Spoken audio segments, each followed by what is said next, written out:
와이프한테 열받아서 쓴 것 같아요, 제 생각에. 약간 그런 거 있는. 처음부터 와이프 이야기, 부인 이야기 한참 나와요. 이혼을 하기 위한 명분, 심리적인 명분을 그리고 이혼했잖아요, 사실.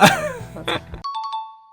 네, 진소님, 저희 서머신 몸 소설가의 일생도 한번 살펴봤고 달과 식스펜스 줄거리도 살펴봤잖아요. 네. 어떠셨어요, 이 작품? 솔직히 이 스트릭랜드의 삶을 조명하는 거였고 고갱의 삶과 비슷한 맞아요. 면이잖아요. 네. 이 모든 걸 뛰어넘은 사회적 통념, 가치. 관념, 양심, 도덕적. 도덕성 이런 것들을 다 뛰어넘은 모습들이 제가 너무 틀에 갇혀 있는지 불편한 거예요. 진서님, 저번 시간에 선악의 경계를 뛰어넘은 데미안의 그런 근데 이거는 이야기는 배척하잖아요. 그게 문제점인 것 같아요. 초인처럼 선악의 가치를 무너뜨리고 그 위에 서면은 이렇게 될 수도 있는 것 같아요. 데미안처럼 갈 수도 있고. 왜냐면 가치 기준이 없기 때문에 뭘 해도 되는 상태가 되는 거죠. 초월적이라고 할 세상의 가치에 아랑곳하지 않고 내 맘대로 살잖아요. 한 가정을 파탄시키기도 하고 네. 자신의 가정도 파탄시키고 네. 아랑곳하지 않잖아요. 근데 이거는 나만 약간 중에. 초월자가 아니라 파괴자죠. 파괴자. 아, 그렇죠. 방향성이 어. 거기서 갈릴 수 있는 것 같아요. 데미안은 자아실현으로 향했다면 요거는 파괴적인 자아실현? 이건 약간 그 세상을 뛰어넘은 게 아니라 받아들이고 인정한 게 아니라 거부하고 외면하고 회피하고 도피한 느낌. 그러니까 나만 생각한 네, 이기적인 느낌. 수단을 가리지 않는 그런 그쵸. 파괴성도 있는 것 같아요. 관계를 전혀 생각하지 네.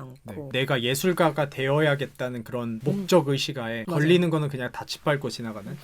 네. 약간 불도저 같은 그쵸. 스타일이어서 이거는 그 달이라는 지향하는 순수한 예술성을 향해서 아, 제목이요? 네, 달. 그냥 너무 돌진하기만 하는 듯한 느낌이라. 달을 예술적 상징으로 보고요. 네, 저는 그렇게 봤어요. 그리고 식스펜스는 아무래도 그런 속물적인 사람들 많이 나오잖아요. 스트릭랜드가 살아있을 때 썼던 그림들을 본 사람들이 뭐 인정 안 하다가 죽고 나서 평론가가 한번 찬사하니까 다 같이 보면서 막 와, 작품이 이러잖아요. 가치가 올라가니까 네. 이제 스트릭랜드를 인정하기 시작하고 약간 이런 모습들 그런 네. 것들에 되게 표현하는 게 또 식스펜스 같은 느낌이라고 생각을 했거든요. 예술성과 가난? 이렇게 생각했거든요. 아, 식스펜스가 오히려 가난이다. 네, 근데 왜 식스펜스인지 모르겠어요. 10펜스일 수도 있고 그런데 왜 식스가 뭘 원하는지 모르겠네요. 그러게요. 저도 식스가 어떤 의미가 있나 음. 좀 생각하면서 읽었거든요. 근데 아. 그런 의미는 없더라고요. 그냥은 안 질 텐데, 그죠? 저는 근데 이걸 읽었을 때가 네. 대학교 때였어요. 26세 대학교를 갔는데 네. 그때 저는 이거에 흠뻑 매료돼서 나는 문학예술을 하고 있고 막 이런 또 마초적인 면에 또 아, 하는 그쵸. 거예요. 아 근데 네. 저는 그렇게 네. 영향받은 분이 되게 많을 것 같은 느낌이. 스트릭랜드의 삶을 통해서 맞아요. 환희를 느끼고 여성을 경멸하고 이렇게 아, 약간 너희 알아서 해. 야, 난 마초야. 네, 약간 네. 이러면서. 그런 것만 있었던 게 아니라 동생들이죠. 동기긴 한데 동생들인데 친구들이 막 수업이나 뭐 조별과제 끝나면 막 오빠 술 마시러 가요. 막 형 술 마시러 가요 이랬는데 저는 술자리를 가본 적이 없거든요. 너네는 재밌게 놀아라. 나는 이런 거 한다. 약간 이런 것도 있었어요. 그냥 이야기에 취해가지고 아, 스트릭랜드가 되셔가지고. 아, 그렇죠. 그때 많이 취해 있었어요.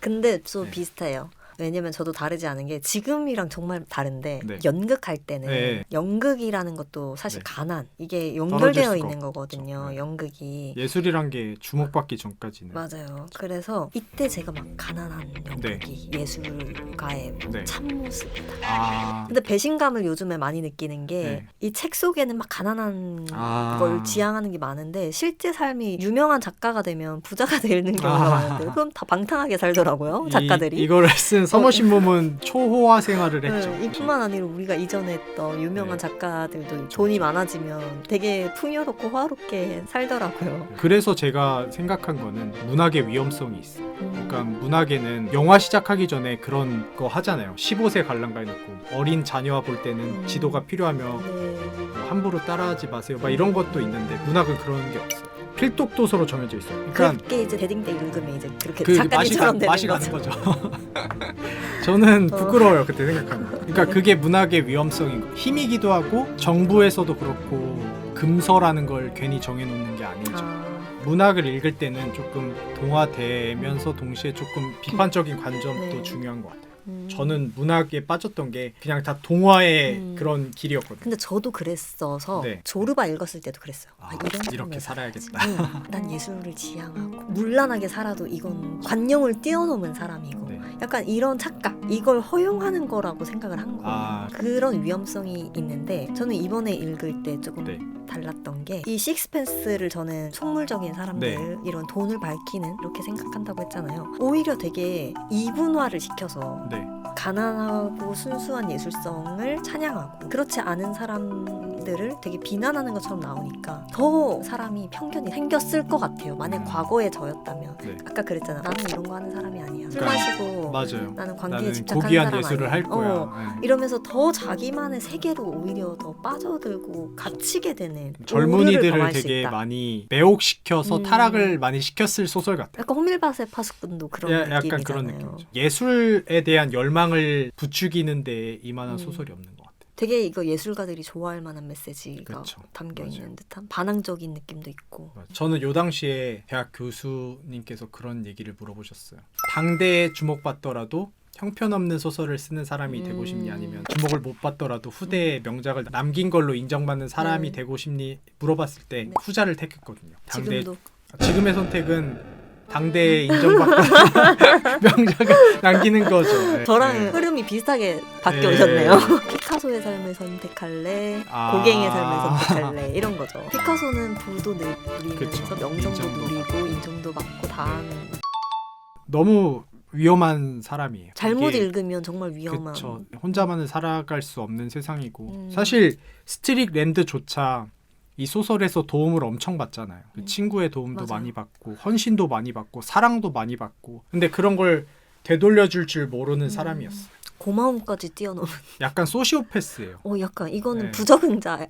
이거 감정의 부적응자. 모든 세상 사람들을 자기에 이용하고 맞아요. 그냥 버려버리잖아요. 저는 이제 읽으면은 예전에 저도 반성하면서 동시에 이거는 위험한 소설이다. 위대한 화가의 삶을 아름답게 우상화시키는 소설이긴 하지만 그거를 동경할 필요는 맞아요. 없는 것 같아요. 그 작품을 존경하고 멋있어해도 그 삶을 또 별개로 볼 수도 있다고 생각하거든요. 그렇죠. 무작정 동경하는 건 좀 위험하죠. 맞아요. 저는 이런 얘기도 하고 싶었던 게 오늘 이분이 동성애자였고 네. 여성에 대해서 굉장히 뿌리 깊게 네. 혐오감? 네. 욕망이 올라와서 어쩔 수 없이 여자는 만나야 되는 존재일 맞아요. 뿐 자기 마음대로 조정하려고 하는 그렇게 존재일 표현하잖아요. 뿐이다 라고 네. 하고 아타를 좋아하는 이유는 나를 순종적이고 내버려두고 헌신적이고 네. 이 남자들이 원하는 이상적인 여성의 모습이 아타의 모습인가요? 물어보고 싶었어요.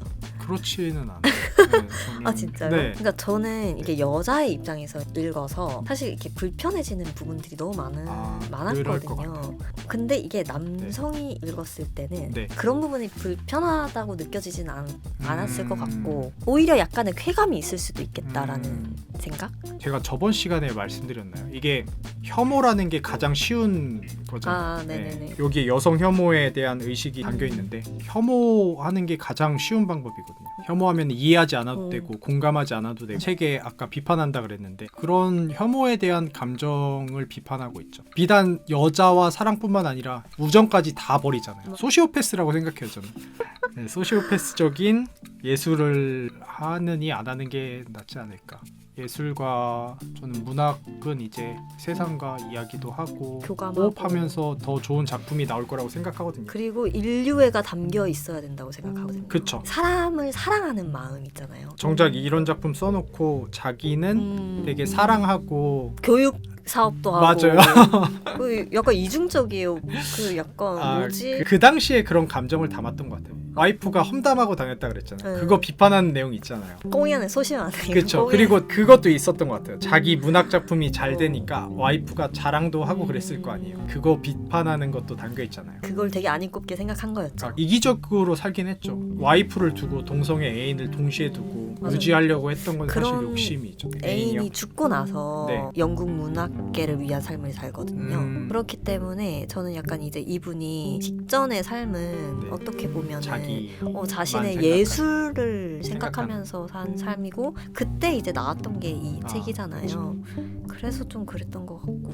헤르만 헤세도 그렇고 말년에 가니까 되게 인류애적으로 되게 바뀌잖아요. 근데 다른 소설을 읽어보면은 이런 소설은 없어요. 되게 인류애적이고. 그리고 전쟁에도 참전을 하잖아요. 네, 어떻게든 하려고 나이가 많은데도 이게 마음속에 이미 그런 건 있는데 이 소설에서는 특히 안 드러나는 와이프한테 열받아서 쓴 것 같아요, 제 생각에. 약간 그런 거 있는 처음부터 와이프 이야기 보통 소설 시작을 있잖아요. 네. 잘 있던 곳 버리고 떠났다부터 시작한 게 강렬할 텐데 아, 그쵸. 부인 이야기 한참 나와요. 제 생각에는 이혼을 하기 위한 명분, 아. 심리적인 명분을 만들었던 게 나의 아닌가. 정당성을 그쵸. 말하기 네, 위해서. 그렇죠. 그리고 이혼했잖아요, 사실. 맞아. 그리고 재밌는 부분이 인간의 굴레에서라는 소설에서는 주인공이 똑같이 화가가 되고 싶어 하는데 포기를 해요. 사랑을 위해서. 아, 네, 되게 다르다. 네, 예쁜 소설을 또 썼어요. 더 인간적인 소설을 썼고 그거는 너무 좋아하고 이혼을 하기 위해 버렸다. 그게 너무 잘 최후의 됐어. 변론서다. 너무 통쾌했겠다. 부인 그쵸. 욕해놓은 소설이 그렇죠. 베스트셀러 돼서 되고 이제 세상 이혼할- 사람들이 내 부인이 얼마나 나쁜 사람이었는지 다 알게 되고 약간 동성애를 위한 변론서의 어, 역할도 했을 것 같아요. 정리하자면 이 네. 소설은 이분법의 향연 아, 남자 여자 나누고 부와 그러네. 가난 나누고 예술과 돈, 속물 네, 나누고 이게 모든 게 다 나뉘어져 있는. 그쵸. 근데 저 궁금한 거 있어요. 네네. 달과 식스펜스를 선택하신 이유가 뭘까요? 저는 데미안과 조금 같은 맥락에서 보고 싶어서 음. 네, 데미안 다음에 좀 선택을 했고 어떻게 보면 사회적으로 좀 초월한 인물에 대해서 얘기하는 거니까 문학의 위험성도 알리고자 이렇게 좀 준비해봤어요. 네. 구독 좋아요. 저희 그럼 다음 시간에 뵙도록 하죠. 네, 알겠습니다. 네, 수고하셨습니다. 안녕.